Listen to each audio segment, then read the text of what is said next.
Oi, vocês estão aí? Eu pedi para entrar ao vivo e é tão rápido, é tão fácil que eu nem acreditei. Hoje, às 7 horas, eu vou falar com o Jorge Tarquini, jornalista, escritor, foi meu colega de teatro da cultura inglesa, como o Leonardo Medeiros. Às vezes eu acho que o mundo inteiro fez teatro na cultura inglesa. Oi, Maria Tereza! E aí eu resolvi, achei melhor entrar um pouco antes, que é para justamente dar tempo do pessoal ir chegando. Olha o Jorge que já chegou aí. Ô Jorge, estava aqui falando que eu entrei um pouquinho antes do nosso horário, que é para dar tempo do pessoal ir chegando e tal. Então eu entrei enquanto ainda fazia outras coisas aqui. No caso, outras coisas que eu estou fazendo é assinar uns documentos da Comissão de Finanças aqui online. Certidões de votação, porque a gente está fazendo as reuniões da Comissão de Finanças no modo virtual, e quando a gente está presente na reunião, presente, né, fisicamente, a cada voto a gente assina, né, o projeto funciona assim. Então, os projetos de lei vêm para a Comissão de Finanças, depois que já passaram pelas outras comissões todas. Aí o presidente designa um relator. Então, vamos supor, é um projeto sobre mobilidade e ele indica que eu seja relatora. Aí eu analiso o projeto e faço uma manifestação dizendo se eu acho que se eu sou favorável ou contrário ao projeto do ponto de vista de orçamento e finanças. E por quê? Principalmente se eu for contra, né? Eu tenho que explicar por quê. Aí a gente faz a reunião de finanças e o meu parecer é apresentado. Quem já assistiu uma transmissão da Comissão de Finanças viu como é, né? O item 10 da pauta é o PL 527 de 2018 do vereador Aurélio Nomura, que dispõe oferecimento de fitoterápicos na rede pública. Parecer da vereadora Soninha Francini, favorável com substitutivo. Quer dizer, o que vai a voto na comissão é a manifestação da relatora ou do relator. Então, ali se eu digo, olha, o projeto é muito legal, mas tem um impacto no orçamento que a cidade não tem condições de absorver, a menos que a gente corte de outro lugar e precisa dizer qual lugar seria esse. Ou eu digo, olha, eu tenho minhas ressalvas quanto à proposta em si, mas, do ponto de vista de orçamento e finanças, não impacta nada. Então, depois, lá na frente, no plenário, eu me manifesto. Então, assim, eu sou favorável aqui porque não mexe com finanças, não impacta finanças. Mas eu mesma não concordo com a proposta. Então, claro que eu não me manifesto nesses termos num parecer, mas é assim que funciona nas comissões. Você precisa analisar o projeto sob o ponto de vista da comissão.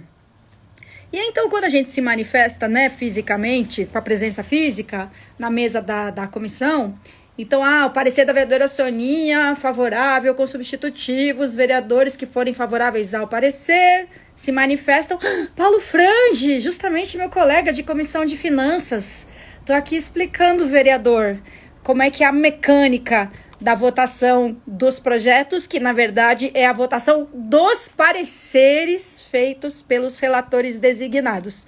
Então aí passa a pasta com o projeto e a gente assina ali, né? E agora não estamos assinando nada com papel e caneta, estou justamente assinando agora aqui, ó, no sistema online. E como é que sabe? Não foi possível realizar a operação a documentos pendentes de assinatura para o meu CPF? Como assim? Então, porque aí a gente usa a certificação digital, né? O e-CPF. E aí eu, né, conecto no computador, coloco a minha senha, mas acabo de recusar a minha assinatura. Então tá, né? Depois eu tento. Daqui a 15 minutos eu vou falar com o Jorge Tarquini, jornalista, escritor, professor de jornalismo, fazer só alguns comentários aqui sobre o dia de hoje. Hoje é dia de combate ao trabalho infantil. E esse é um daqueles temas, assim, quando todo mundo tá de acordo que existe algo a ser combatido, já é difícil, né? Violência contra crianças, quem é que vai discordar disso, do combate à violência? Violência contra idosos, mas quando a gente fala de trabalho infantil, tem um desafio aí que nem todo mundo é contra o trabalho infantil. Por quê? por causa até de uma perspectiva pessoal histórica, né? Se você falar com o meu ex-sogro, que tem 80 e poucos anos, ele acha um puta valor na vida dele, ele ter ajudado o pai dele no trabalho quando ele era pequenininho, sabe? A coisa de, vai lá, leva a marmita pro seu pai na roça, ajuda a carpir, ou ajuda nas entregas, sabe? Vai lá, leva isso aqui, entrega, vai comprar pra mim. Então, a gente tem que entender... Oi, o Vebite Natal voltou. Então, assim, acho importante a gente entender o contexto histórico e cultural das coisas. E entender que os mais velhos podem achar que trabalhar desde criança faz bem. Eles são gratos aos pais deles porque botaram eles para trabalhar desde pequenininho. Então, compreendo. Mas, hoje em dia, a gente já tem uma compreensão de que a infância precisa ser livre para brincar. Para estudar, é óbvio, mas também para brincar. Brincar faz parte do desenvolvimento saudável de uma criança. E se ela tem que trabalhar o dia inteiro para ajudar o pai, ela está perdendo uma parte importante para a formação dela. E, para piorar, a gente não está falando do trabalho que é com uma carga de afeto também, ó, tá aqui, vai levar a marmita lá pro seu pai na roça, aproveita e ajuda ele lá. Não, a gente está falando de outro tipo de condições de trabalho. Então, a criança que anda descalça no meio dos automóveis, vendendo bala, cara, não tem nada de afetuoso nisso. Não tem nada de vai fortalecer o caráter da criança ela vender bala no farol. Eu não estou defendendo que as crianças trabalhem na roça, não é isso. Eu só estou entendendo o contexto em que isso era visto mesmo como uma coisa virtuosa para a construção do caráter. Então, não, criança não tem que ajudar a sustentar a família. Ainda que fosse uma atividade agradável, mas assim, a criança ter o peso de ter que ajudar no sustento da família, então ela não pode falar, ai, cansei, posso parar? Ela já tem que lidar com isso no estudo, na escola, né? Você vai cultivando ali a resistência, a paciência, a persistência, porque tem hora que a criança quer tacar o lápis longe e fala, ai, não consigo, não quero mais fazer isso. Eu fazia isso na aula de piano, né? Eu estudava piano quando eu tinha 6, 7 anos e tinha uma hora que travava e eu esmurrava o teclado. Minha mãe falava, que isso, Sônia? Aí eu soube que a professora também já tinha feito isso. Então, a criança já tem que lidar, assim, com essa chatice do estudo, da escola, né? E os adultos têm que lidar com isso, assim, né? Não, fica mais um pouco, tá bom, descansa um pouquinho. Mas ter o peso de ajudar a sustentar a família. Então, pra gente combater o trabalho infantil,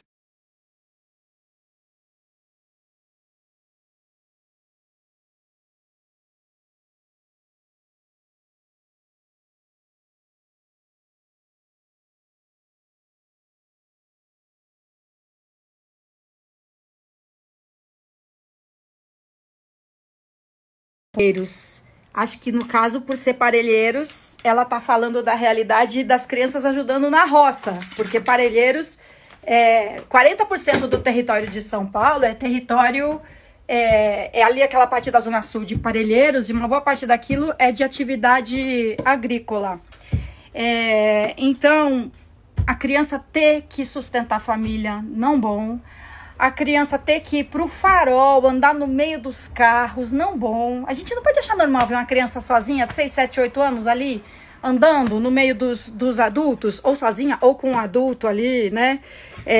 Vigiando, meio que o capataz. E ainda por cima você tem as formas mais perversas de exploração do trabalho infantil. É a criança que trabalha na mina de carvão, que fica preta da cabeça aos pés, né, com aquela poeira assim, já é desumano com adultos, com crianças nem se fala.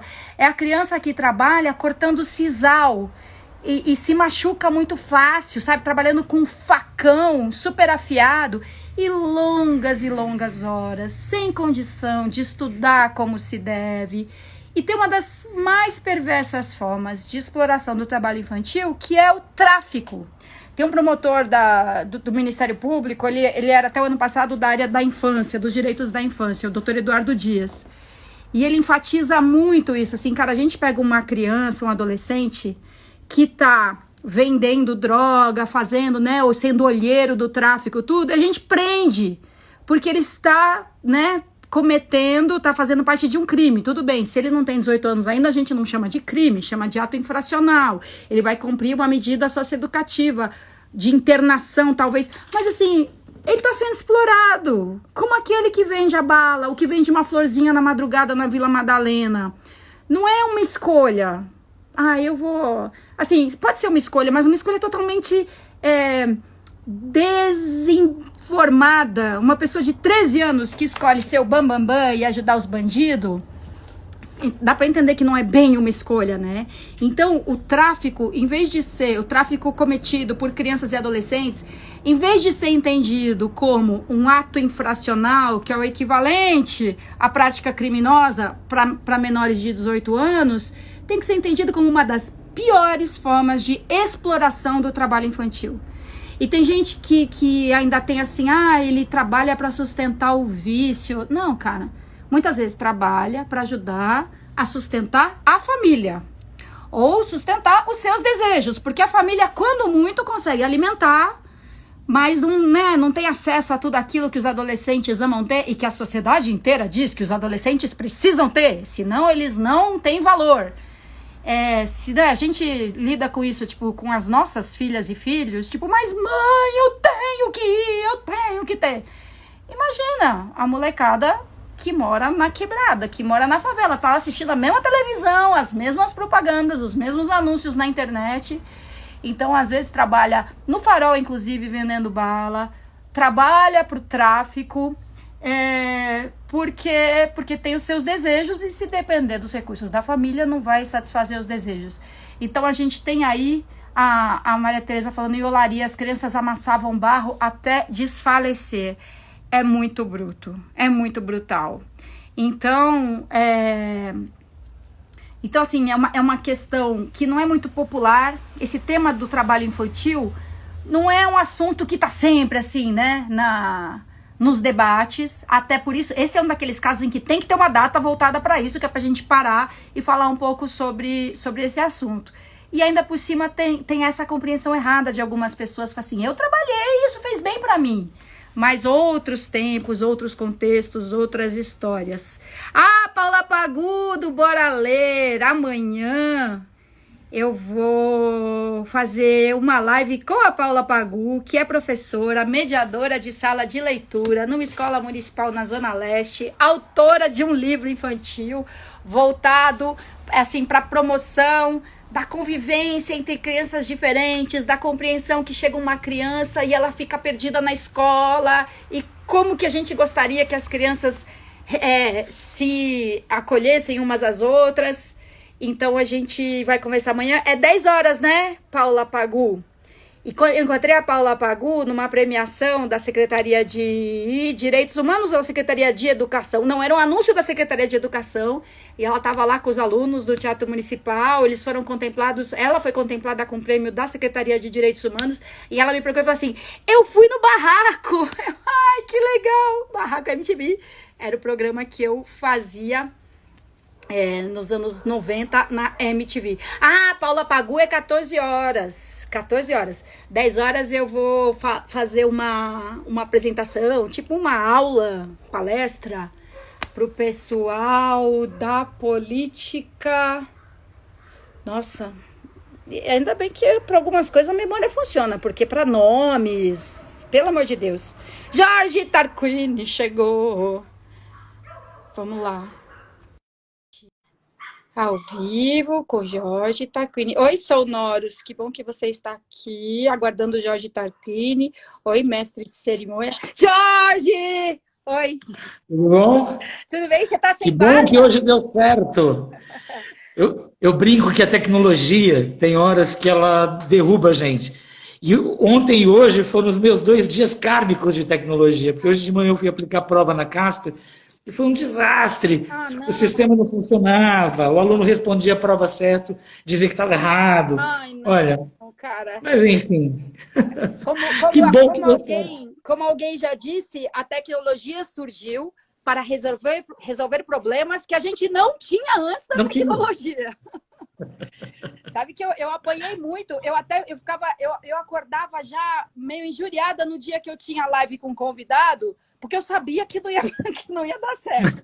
Porque caía, cara. Eu tô aqui na transmissão, aí daqui a pouco trava, aí eu fico muda, aí o convidado fica mudo, aí tá, sai, começa tudo de novo. Aí o pessoal começa a mandar assim, vai pro 4G, sai do Wi-Fi, fica mais perto do roteador.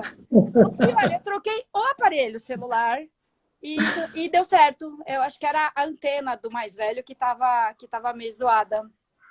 Outro dia eu escrevi um texto falando que bom que aconteceu com a gente nessa época. Porque eu não Nossa, consigo imaginar 1918, a gente numa pandemia, sem internet, sem, enfim, é. tudo que a gente tem hoje. Nossa, pensei muito nisso. Pensei muito nisso, em como seria o confinamento sem a gente poder se ver. E Isso assim, é, cara, eu ainda fico maravilhada com isso aqui, com a possibilidade da gente se ver numa porra de um aparelho doméstico, da gente se falar com imagem. pois é. Eu ainda fico maravilhada com isso. E imagino, cara, imagina, ontem no TBT eu compartilhei uma foto do meu BIP, você viu, né? Do meu Teletrim. Aí, imagina, cara, imagina, pra eu namorar naquela época, assim, você recebe um BIP, aí você sai, eu morava no segundo andar de um prédio na Vila Madalena, sem elevador, sei lá, mas também segundo andar, né? Grande coisa. Mas eu tinha que sair do prédio e até o orelhão telefonar. Aí você chega no orelhão e tá sem ficha. E a padaria também não tem, ou não tem troco, ou não funciona a porra do orelhão. Imagina a gente confinado, se tivesse que ir no orelhão telefonar para alguém.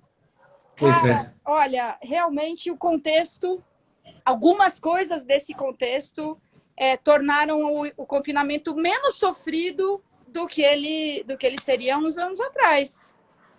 Sim, eu vejo pela minha mãe, que, enfim, está lá, isolada, não vê os filhos, não vê os netos, não vê os bisnetos, quer dizer, não vê pessoalmente, mas Uhum. tem ali esse lenitivo de estar enxergando as pessoas, ouvindo a voz e falando. Né? Eu lembro que quando eu fui mochilar na Europa, caramba, eu fiz 2 telefonemas em 3, 4 meses. E Uhum. era uma grana. Eu achei, E, esses dias eu achei um telegrama de quando o Binho, que é o pai das minhas filhas mais velhas, fez teatro com a gente lá, comigo com o Jorge, o telegrama que o Binho me mandou quando ele foi passar férias no Uruguai. A gente namorava e ele foi passar férias no Uruguai. Foi assim, a única notícia que eu tive dele em um mês de viagem foi um telegrama. Porque para passar o telegrama já era complicado, entendeu? Tipo, espero tudo esteja bem aí. Que ainda pagava por caractere, né? por Pagava por caracteres. letra. Muito louco. Ô, Jorge, eu sei que a gente combinou que você pergunta e eu respondo, mas eu posso perguntar também? Lógico, é um bate-papo, vamos lá. Ó, desde quando eu estava na MTV, isso foi se repetindo ao longo do tempo, e principalmente quando veio toda a discussão sobre exigir ou não diploma para um profissional de jornalismo, que alguém me escreve e fala assim, eu quero ser jornalista, mas você acha que eu faço faculdade ou não? Você acha que eu faço faculdade de jornalismo ou de esporte? Porque eu quero trabalhar com mídia esportiva. Será que eu não posso fazer faculdade de direito e trabalhar como jornalista, faculdade de economia e trabalhar como jornalista? E aí eu teço lá todas as minhas considerações. Por exemplo, eu fiz faculdade de cinema. E não, você não precisaria fazer faculdade de cinema para ser de cinema, para fazer cinema. Quantos dos nossos cineastas, roteiristas, diretores fizeram faculdade de cinema, né? Então você não Sim, precisa fazer cinema para ser, né, trabalhar com cinema. E você fazer faculdade também não é garantia nenhuma que você vai trabalhar com cinema, como eu, por exemplo, não trabalhei. Mas a experiência de aprender, de discutir, analisar, contestar, refletir, de conviver 4 anos com outras pessoas que também querem cinema da vida, e as conexões que se estabelecem, assim, meu, isso aí não tem igual, assim, né? Essa oportunidade. Eu falei, meu, eu trabalhava na MTV, quer dizer, eu tinha uma coisa da parte prática ali, mas exatamente essa hora de, vamos parar e pensar sobre documentário. Na TV você não para e pensa, né? Tanto assim. Então eu dizia, faz faculdade, faz, mesmo que não precise. Mas e o que se aprende na faculdade de jornalismo, né? Que eu fiz cinema. Então, o que a faculdade de jornalismo traz para um estudante? Tá. É muito curioso, porque isso faz parte de um discurso que eu sempre faço no primeiro dia de aula para os meus alunos. Porque eu só lido com eles no terceiro e no quarto ano. Então, é quando eles estão na metade do caminho, eles estão distantes do porto de partida e ainda não enxergam o porto de chegada. E eu sempre digo o seguinte, que bate um certo desespero de pensar, caramba, eu tenho 4 anos para aprender o quê? Meu irmão que é engenheiro, minha irmã que é dentista, meu primo que não sei o quê, minha namorada, meu namorado que é engenheiro e, sei lá, projetou a edícula da casa da praia, a casinha do cachorro. E eu, o que eu sei fazer? Uhum. E aí eu sempre me remeto ao dia 11 de setembro de 2001. Imagine você, jornalista, acorda de manhã, no dia 11 de setembro de 2001, e você fala, ai meu Deus, hoje vai ser aquele dia que 2 aviões vão bater no World Trade Center. E ai meu Deus, eu não tive aula de atentado no World Trade Center. Cadê? O que eu faço? Né? Onde é que eu procuro a técnica? Então, o grande barato da faculdade de jornalismo é que, assim, como é que você prepara alguém para o que está por vir? A Genial. mágica do jornalismo é que você acorda todo dia para algo que está por vir. Né? Você não tem aula de como cobrir jogo quando o Corinthians ganha, quando o Corinthians empata, quando o Corinthians perde. Você, né? E é muito difícil preparar pessoas que não têm uma formação técnica, digamos, para um monte de assuntos, e que você tem que virar um expert e em meia hora escrever tua matéria, entrar no ar, entrar ao vivo e subir teu conteúdo e não pode falar bobagem. Isso é o que a gente, no comum, chama de escrever a história quente. Uhum. E para você ter essas decisões de maneira tão rápida e ter esse discernimento e ter o pensamento crítico, é o que você falou. É o conviver com os colegas que estão lá dando aula, que também trabalham, que também já tiveram suas histórias, já erraram, já acertaram, porque a técnica, como você na MTV, como você falou, você vai lá e aprende. Eu brinco que assim, qualquer macaco bem treinado sabe fazer Final Cut e apertar o botão certo. Uhum. Agora, pautar bem, reportar bem, editar bem, ter repertório, ter visão crítica, isso só um curso efetivamente vai te dar. Né? Porque a técnica, ok, todo mundo que sabe escrever pode escrever uma matéria, em tese. Né? Mas entender o outro, né? Porque comunicação é tornar comum. Nós aqui estamos nos comunicando, estamos tornando comuns nossos pontos de vista, nossas bagagens, nossos afetos. Né? Nós estamos nos comunicando. Uhum. A ideia da faculdade ou não, desculpa me prolongar, é que a gente tem uma tradição de olhar, por exemplo, para a Colômbia, onde nos Estados Unidos você não tem graduação em jornalismo, você tem ali a Colômbia, por exemplo, que é um master's degree, é uma pós-graduação, que tem gente de direito, de economia, de medicina, etc, etc, que vão fazer um curso de jornalismo. Talvez nós, no Brasil, ainda não tenhamos atingido esse ponto, porque o Brasil é um país que precisa de gente com educação, com grau universitário. Né? Eu acho que é um luxo que a gente ainda não pode se dar, de falar, não, essa profissão não precisa de formação, vamos lá. Né? A gente libera e passa boiada, né? Digamos assim. Hoje, o Gerson passou aqui, não sei se é seu aluno, o Gerson Júnior. O que eu sei fazer é a pergunta que faço a mim mesmo como jornalista.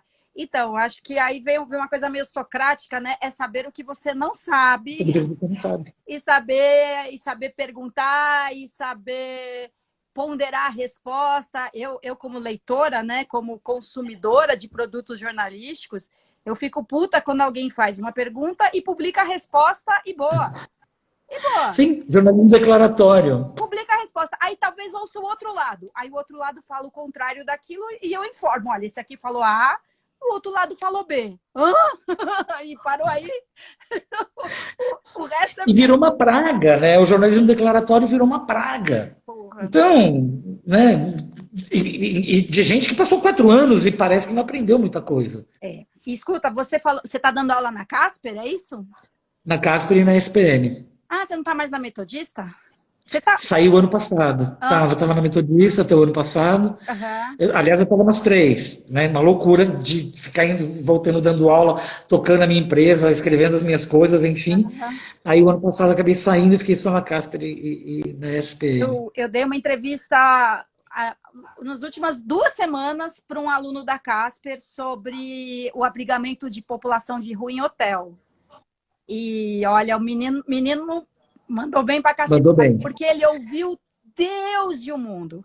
Aí ele pegava uma resposta minha, aí ele falava com outra pessoa, ele voltava e falava assim, mas você tinha dito tal coisa, mas e tal coisa? Aí ele vinha e falava assim, olha, enquanto eu estava escrevendo, mudou, saiu outro edital. Então ele fez o esforço de coleta super trabalhoso e escreveu um texto muito bom, ficou muito legal, viu? Que bom. E a pergunta dele vem ao encontro do que a Rosiane Silvério pediu para eu te perguntar, Manda. né? Que era a tua visão e essas ideias sobre acolhimento em hostels, em hotéis, enfim, por preços simbólicos. Então, já emendando a primeira pergunta. Olha, a gente está tentando construir isso, né, pelo poder público já faz uns 40 dias, isso só no contexto da pandemia. Então, vários movimentos, 40 organizações, mais de 40 organizações da sociedade civil que trabalham com a população de rua, se uniram e construíram essa proposta, fizeram um documento, levaram para o prefeito, levaram para a secretária de assistência social, levaram para tudo quanto é canto e trouxeram para a gente também na Câmara Municipal. E eu apoio a proposta deles e aí pedi uma reunião com o Tuma, que é o presidente da Câmara, e o Tuma falou, vou apoiar. E aí fez lá uma articulação, uma construção, e a gente fez uma emenda parlamentar, inclusive, quer dizer, a gente destinou, acho que foram 180 mil reais de cada um do nosso conjunto de emendas parlamentares para que os hotéis fossem contratados. Mas você acredita que até hoje não saiu ainda, né? Problemas da administração pública, por um lado, que tudo é muito demorado, penoso, cauteloso. Às vezes as pessoas falam assim, era só ter vontade política. Aí você fala, rapaz, você não sabe como eu já tive vontade política na minha vida e não consegui superar, sabe? Eu como subprefeita, eu como secretária de assistência social, quer dizer, eu era autoridade ali do executivo, eu era ordenadora de despesa. E, cara, você não consegue fazer o negócio chegar na sua mesa, chegar na sua vez de assinar a bagaça. Não, tá no jurídico. Ah, mas o jurídico mandou uma pergunta lá para não sei, pro CAF. E o CAF remeteu lá para CPD. Você fala assim, pelo amor de Deus! Então, demorou muito para sair o primeiro edital. Ninguém apareceu, né, se candidatando a ser contratado pela prefeitura naqueles termos. E aí a prefeitura fez uma tentativa de contratar 100 vagas. Aí ninguém se apareceu. Aí a prefeitura reformulou o edital, a Secretaria de Assistência Social reformulou o edital e falou assim, não, agora a gente vai tentar contratar 500 vagas, 100 em cada região da cidade, porque o tempo está passando. Aí 7 se inscreveram e nenhum deles foi aprovado nos termos do edital. Aí a gente fica pensando, né? Mas e aí, será que o problema não está no edital, de novo? E de certa forma tá, porque você cria... Num edital de concorrência, você cria um padrão ali e as pessoas precisam competir dentro daqueles parâmetros. E os parâmetros acabam sendo meio irreais, entendeu? Você não consegue falar, olha, pessoal, eu vou contratar um hotel que seja assim para 200 pessoas, ou talvez um hostel para 20, mas também pode ser uma pousada para... Você não consegue fazer isso. É tudo muito rígido, muito engessado. Mesmo quando você está lá dentro. Você olha de fora e fala, porra, é muito engessado. Aí você está lá dentro e fala, puta, como é engessado isso aqui. Então, aí a prefeitura reformulou mais uma vez e continua tentando. Eu acho bom que não tenha desistido. Que não tenha falado, tá vendo? A gente tentou e não deu certo.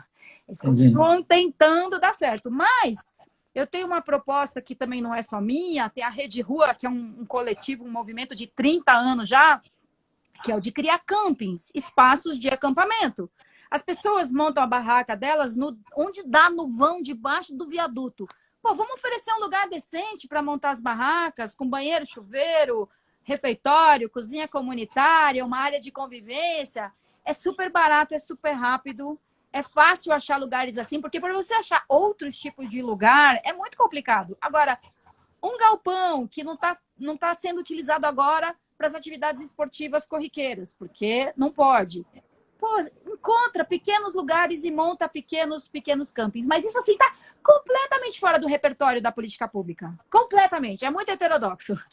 Então, nesse caso, precisa de uma dose maior de vontade política, assim, de dizer, eu quero fazer. Aí você procura o jurídico da sua secretaria e fala assim, eu não estou perguntando se eu posso, eu estou perguntando como que eu faço para poder. É experimental, é piloto, como é que a gente faz? Então eu ainda falta massa crítica, ainda falta incorporar essa ideia de que o camping é uma alternativa possível, viável, interessante de acolhimento para pop e rua. Então acho que não vai dar tempo de ser agora na pandemia, mas acho também que agora é no período ideal para você fazer um projeto heterodoxo, um projeto Sim. que não cabe nos moldes rígidos, convencionais. Até porque a pressão aumentou, quer dizer, a gente já vinha vindo num movimento de aumento de população de rua, né, que, enfim, explodiu, está explodindo, bem na nossa cara no meio da pandemia. Piora na pandemia, né? Na pandemia piora. Exatamente. Ainda. Assim, pior ainda. Gente que fazia um bico e pagava um aluguel num quarto dos fundos, lá, numa casinha em Guaraná. Agora não tem os 300 conto do aluguel, não tem 400, 500. Estão tocando a campainha, sabe? Eu vou até a janela ver quem é, mas a gente não para não, tá? Pode continuar. Sem problema. Ficou meio escuro, entrei no quarto, vou olhar pela janela aqui em cima. Tem um palpite sobre quem pode... Oi? Tudo bem? Tudo bem. Eu queria fazer entrega de uma campanha que a Soninha participou. Ah, que legal! Tô indo. Olha, é uma entrega de uma campanha que eu participei. O que será? Que legal. Às vezes eu faço umas doações e escolho lá uma recompensa, mas não é nem pela recompensa, sabe? Tipo, os crowdfunding. Talvez seja isso. Ai, vamos saber em tempo real o que é. O que eu fiz dessa vez que eu fiz certo. Pera. Ó, eu vou na cozinha pegar minha Tenho certeza que é um projeto bacana. Eu vou deixar o celular aqui, porque na cozinha não tem sinal. Ok.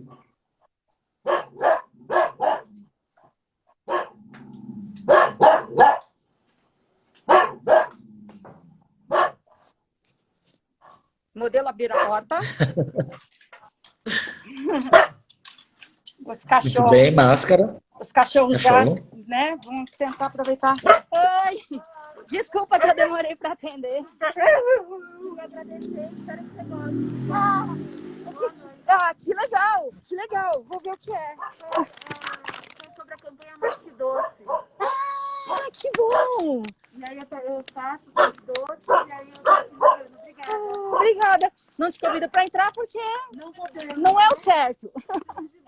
Tchau, obrigada. E agora, será que eu deixo os cachorros aqui fora? Melhor não, né? Vem, Zig, vem, Dubi. Vem, Dubinho. Vem, Dubi. O Dubi. Dubi era o nome do cachorro da minha mãe também. Ah, jura? É. O Dubi, velhinho.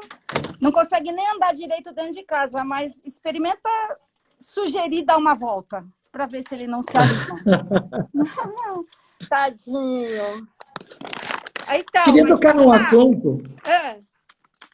que foi uma das coisas que motivou a nossa live aqui, né?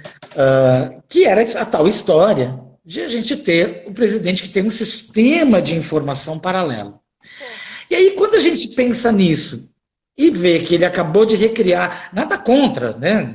Recriar o Ministério das Comunicações, ele já existia, enfim, existiu, foi assimilado em alguns governos, foi desmembrado em outros, mas a loucura é alguém admitir que numa democracia você cria um sistema de informação paralelo àquele, porque você não é o dono daquele cargo, você é o ocupante, é o inquilino daquele cargo, você não é dona dessa cadeira de vereadora, você é inquilina daquela cadeira, né? E, enfim, imagina se cada pessoa que ocupa um cargo público, eletivo, se acha no direito de criar estruturas para servi-lo, na verdade. Né? Porque, enfim, se a gente vivesse num país que não tivesse um sistema de informação, ou que, enfim, ele estivesse navegando às cegas no poder, mas não é o caso. É o caso de uma desconfiança das instituições do país, que servem à presidência, que servem ao poder constituído. Então, isso, assim, isso me deixou muito estupefato. E aí falei, caramba, eu preciso saber o que é a Soninha, que, enfim, que convive, que conhece melhor essa máquina por dentro, como é que isso bate em alguém que conhece efetivamente a máquina por dentro como você? Você sabe que outro dia ainda eu participei de uma live com o MBL. Eles têm lá o programa deles, MBL News. Aí quando eu conto pro meu, né, aviso no meu Insta, olha, vou participar do programa da MBL, os caras, porra, Soninha! Como assim? Como assim? Eu falo, não, a gente se entende. A gente se entende. Eles me respeitam. Esse aqui é o ponto. Assim, eles realmente divergem, mas aceitam, né? O debate comigo e tal. E eu também aceito, tudo bem. E aí, olha só, no dia que eu fui no programa deles, eles pautaram a seguinte discussão. O Bolsonaro tinha tirado 84 milhões do Bolsa Família para ações de comunicação do governo. O MBL estava pasmo. Para a gente ver o grau onde está chegando. Para ver como esse negócio de frente ampla, alguma hora dá certo, porque a gente consegue ter muitas coisas em comum mesmo, né? De assim, porra, que puta absurdo. O cara tira do Bolsa Família para botar em comunicação, sendo que comunicação, no caso dele, né, o Estado sou eu, e assim, no caso a comunicação sou eu, né? É o Bolsonaro que faz anúncios oficiais pelo Twitter, não é só ele, né? Mas ele capricha. Os comentários ferinos dele, os ministros também, né, se pronunciam no Twitter com a maior liberdade. Aquela liberdade chocante da reunião do dia 22, eles exercitam no Twitter também, né? Comunavírus, as coisas assim, né? De uma grosseria, de uma desqualificação. Então, assim, o presidente que ele já faz a comunicação dele pelo Twitter dos filhos e pelos ministros. Ou que comanda o show ali no cercadinho, né? Com claque, jornalista, escolhe. Não, aqui eu só vou falar com a CNN. Numa coletiva, né? Num ambiente com vários jornalistas. Que, até onde a gente sabe, tem lá um gabinete encarregado da comunicação mais heavy ainda, né? O que ele faz assinado já é heavy. O que eles patrocinam sem assinatura é a Deep Web, né? É a Deep Web no WhatsApp. E aí ele ainda pega mais 84 milhões para gastar com comunicação. Tipo assim, o que tá faltando, né? Aí reverteu, os recursos voltaram para o banco, mas ele vem e cria o Ministério da Comunicação. Então, assim, num outro contexto, um governo preocupado com comunicação está preocupado com uma das suas funções. Um governo tem de se comunicar. E esse foi um dos temas que a gente discutiu lá no MBL, que eu falei para eles, olha, geralmente quando você fala de comunicação e governo, parece que você está falando de propaganda, de autopromoção. Mas um governo tem de se comunicar, tem de informar, tem de promover o acesso. Não é nem só a comunicação para prestar contas, porque isso sim acaba virando meio que uma propaganda, olha o que eu fiz, né? Mas informar dos serviços públicos, informar dos editais, informar dos procedimentos, informar de uma campanha de vacinação, caceta. Né? E fazer campanhas educativas mesmo. Assim, na Câmara Municipal tem uma porrada de projeto de lei que obriga o Poder Executivo a fazer campanha de comunicação. Assim, vários. Tem que falar de violência contra a mulher, tem que fazer uma comunicação para explicar, para sensibilizar para a hanseníase, ou para a detecção precoce de câncer infantil, ou contra a LGBTfobia. A gente mesmo, como vive exigindo do governo que gaste com comunicação, porque a comunicação tem um puta poder. Mas não dá para achar que o Bolsonaro quer um Ministério da Comunicação para outra coisa que não seja defendê-lo, que não seja promover a si mesmo e atacar aqueles que ele considera os seus inimigos. E aí, com o Ministério, ele tem várias formas de fazer isso. Ele decide para onde ele vai direcionar as verbas de comunicação e de um jeito mais profissional, né? Não, tá lá no Ministério da Comunicação, né? Não sou eu que estou mexendo com isso. Então, ele pode escolher para onde ele manda mais verbas de publicidade, ele pode escolher a agenda dele, né, de contato com as emissoras, ele pode distribuir as concessões de rádio e de televisão. Então, é muito Ou caçá-las, né? É muito alarmante que um governo que faz mais comunicação do que outras coisas, tipo a casa desabando, ruindo sobre as nossas cabeças, eles estão lá discutindo a sua própria sobrevivência, né? E aí você vai, nesse governo super autorreferente, você vai cria e recria o Ministério da Comunicação. Então, é claro que comunicação é um papel importante na área pública. É fundamental, é um dever de um governo e de um parlamento, de um parlamentar também. Mas o que esperar nesse contexto de presidente autorreferente? Todos eles são um pouco, né? Mas o Bolsonaro extrapola. Você acha que essa coisa personalista que está chegando no auge, né, com esse governo, você acha que a ideia de a gente ter o chefe de Estado ser a mesma pessoa que é o chefe de governo, você acha que isso não é um enorme problema para um país como o nosso? Aliás, esse é uma expressão que é muito mal usada assim, na política. Eu tenho raiva quando falam muito isso, falam a toda direita, mas assim, você dá uma carta branca. Não, a gente nunca dá uma carta branca para ninguém. Mas a gente concede, né, o direito de ficar lá por 4 anos.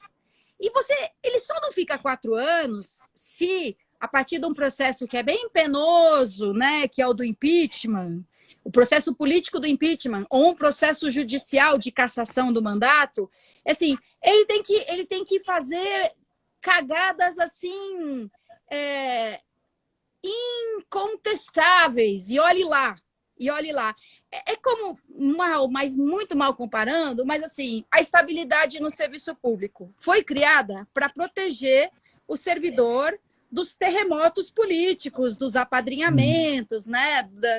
Então, tem aquela função que é de Estado, que é permanente, não é para mudar a cada governo.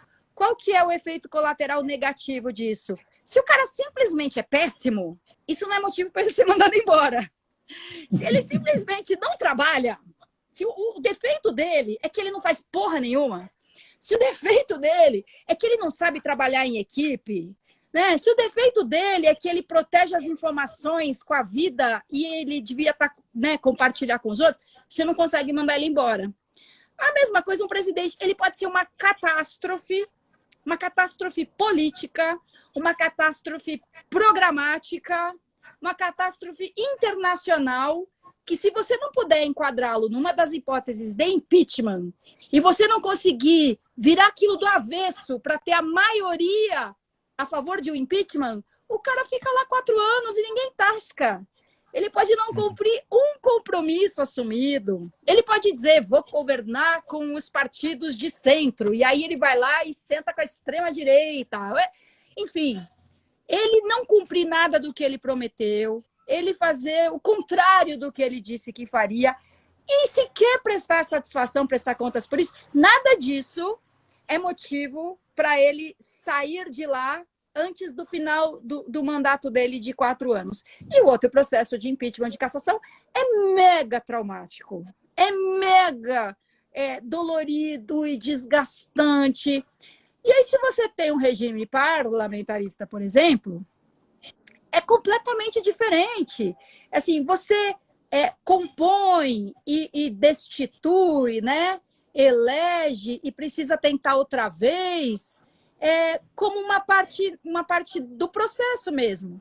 Então, o cara se elegeu, mas no Congresso, na Câmara, no Parlamento, ele não tem maioria. Bom, ele vai ter que dar um jeito de fazer maioria, senão ele não consegue governar. Então, esse é um processo escancarado, compartilhado. Ele ganhou a eleição como, né, o cargo, né, o primeiro-ministro, enfim, e aí ele não tem maioria. Então, ele vai ter que trazer o Partido Verde para a base dele.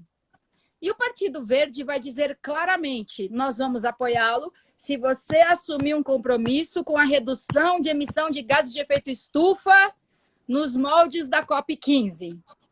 E aí ele vai... E assim, isso é muito mais público, isso é muito mais debatido em sociedade. Aí vai ter um cara que votou nele e fala assim, porra, eu não votei nele para ele fazer acordo com o Partido Verde. Mas ele precisa do Partido Verde. Então ele vai compondo. Chega uma hora, não conseguiu compor, abraço, nego, vamos eleger outro, porque não deu certo. A gente tentou, mas não deu certo. Agora, imagina a gente ter um regime presidencialista, em que o cara tá lá por 4 anos e praticamente ninguém tasca, e aí ele muda de base, ele alia e desalia, ele fala que vai ter 20 ministérios, depois tem 15, depois tem 30, e tudo bem. E ele faz o acordo, ele muda a base, e aí ele chama um partido que não era da base dele, que fez oposição a ele na campanha, que falou que ele era um filho da puta. Aí o partido fala assim, me dá 2 ministérios e 3 estatais, que tudo bem. Quer dizer, é um acordo que não tem nada de programático. Não é um compromisso, né? Não é que sei lá, o Republicanos foi lá e falou assim, tá bom, presidente, o senhor vai ter o nosso apoio, mas o senhor vai ter que assumir o compromisso de criar não sei quantos mil empregos na área de não sei o quê. Não, é o cargo, é a troca de cargo. Então nem é tão escancarado, nem é tão político, nem é tão debatido. É um outro tipo de... Não é um processo político. Não é um processo político. Não. É um processo de conquista de território, tipo tabuleiro de War, e é quase no dado, né? Agora, no parlamentarismo... E o dado é viciado. Não, e pensa uma coisa, realmente, né? Pensa assim, ser presidente. Você foi eleito presidente, você teve a maioria dos votos válidos e a Câmara é maioria oposição. Como? Como é que você lida com isso, entendeu? Você se comprometeu com o programa de governo, mas quando você manda os seus projetos para o Congresso Nacional, de acordo com o programa que venceu a eleição, o Congresso fala, não, vai passar. Como é que você consegue governar assim, cara? E aí você tem 30 partidos. E aí, para fazer acordo, você tem que conversar com 30 lideranças diferentes. É uma puta coxa de retalho louca. Então assim, acho que a gente... O sistema, o presidencialismo, tem que ser revisto, tem que ser questionado. E tem, assim, grandes figuras que eu amo na política, tipo Eduardo Jorge, que é um puta defensor do parlamentarismo. Meu vizinho aqui de Vila Mariana. Então, amo ele. E o Eduardo Jorge é um puta ativista, assim, na defesa do parlamentarismo. Então, assim, é mais complexo, né? É mais sofisticado, mas a gente é capaz de lidar com isso. Mas é política, isso é política. E eu acho que elimina um traço que é do personalismo, onde a gente vota nas pessoas e não nas ideias, não nos partidos. Então, enfim, e isso alimenta um messianismo político que só atrasa a nossa vida. A gente vota num adjetivo, não numa proposta. Não, eu voto no Bolsonaro porque ele é porreta, porque ele fala mesmo, porque ele odeia a esquerda, porque ele é contra a corrupção. Bom, nunca vi alguém falar eu sou a favor da corrupção, né? Mas é isso, a gente vota num adjetivo. Eu voto no Lula porque ele é um lutador, eu voto no Lula porque ele é amigo dos pobres. Você tocou num assunto que é muito interessante. Que é a história da retórica, né? Não é o que importa, é o como. Por exemplo, como você falou, ninguém vai chegar e falar, sou a favor de tal coisa. Então alguém vai chegar e falar, bem, sou a favor da segurança pública. A, B, C ou D vão falar isso. Como você é a favor da segurança pública? Você é a favor da borrachada? Você é a favor de uma polícia mais bem treinada? Ou seja, não importa o quê, porque o quê, todo mundo vai dizer a mesma coisa. Pela educação, pela saúde, pela habitação, pelo transporte. Como você é? Como? Né? Então a pergunta está errada. Né? Olha o jornalismo de novo. Olha o jornalismo aí de novo. Né? Pois é. Né? Esse tipo de pensamento que deveria pautar as pessoas. Agora, qual o caminho para que as pessoas entendam que isso faz parte da cidadania delas? Quando o básico não existe, Soninha. A gente está falando de um país, vamos falar aqui da nossa cidade, do nosso quintal. Alguém que passa 3 horas para ir para o trabalho e para voltar do trabalho, onde é que entra a cidadania na vida dela? Onde é que entra esse pensamento crítico na vida dela? Quando o básico não está sendo entregue. Como que a gente sai dessa ratoeira? A gente cria massa crítica, a gente cultiva algumas coisas. Porque eu tô falando aí, tô falando a gente mesmo. Não é assim, Sim, alguém nossa. tem que, Não, não. alguém tem que. Não, o que está ao nosso alcance? Sim. É viver isso, é botar fermento nessa massa, é falar disso onde tiver uma oportunidade. E não ser o chato, né, o pregador da parada. Mas é trazer qualidade para a discussão que vai acontecer, né? Tá o ônibus lotado, alguém vai falar, puta que pariu, os políticos só ganham dinheiro e a gente aqui nesse aperto. Assim, é fugir desse lugar comum, dessa reclamação fácil. Claro que todo mundo reclama e eu também reclamo. Claro que a gente, né, se lamenta às vezes e resmunga, mas você pode acrescentar alguma coisa melhor a isso, né? Você pode no seu ambiente, seja ele qual for. Alguém tá lá na mesa da... Antes era na mesa do jantar. Alguém vai lá e fala uma puta merda no WhatsApp e aí você aproveita aquilo para fazer... para melhorar a compreensão daquilo. Então, melhorar a compreensão também não é virar pro seu tio e falar, cala a boca, tio, você é burro. Não vai adiantar. Não é isso. Isso não vai melhorar o grau de maturidade política da gente. E eu conheço muita gente que é super ativista, manifestante, porreta, e que age exatamente assim. E que fala, você é machista, você é homofóbico, você é fascista. Bom, aí você só demarcou a cerca. Não expandiu a cerca. Você só botou mais arame farpado em cima do muro.